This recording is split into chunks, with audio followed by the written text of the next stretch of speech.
Hello viewers and welcome to Review Information. In this video I will show you how to save your Instagram stories as drafts. Subscribe to my channel and hit the bell icon to get notified any updates. Instagram rolled out a new useful update where you can save your Instagram stories as drafts, which can be posted at a later stage. Let's see how to use this. To get this new update, make sure you have updated the Instagram app. To begin, open Instagram on your phone. Now tap on your story from the top left corner to create a new Instagram story. You can capture a photo, or you can choose a photo from your gallery.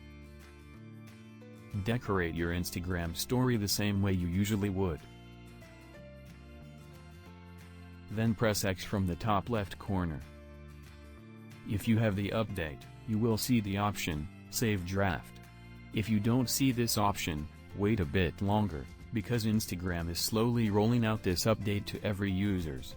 Now tap on it. That's it, your story is saved as draft, and it will be permanently deleted 7 days after you first save them. To bring back your draft, go back inside of your story and press this option right here in the corner. And it's gonna pull up any drafts that you saved for 7 days. You can open any of it to post it anytime. To get more options, tap on X from the top left. You can delete the draft, or you can save the draft. The draft is saved, check this out. So these are all the things you need to know about saving your Instagram stories as drafts. Thank you for watching. Hope you guys enjoyed my video. Please subscribe my channel for more videos. Goodbye.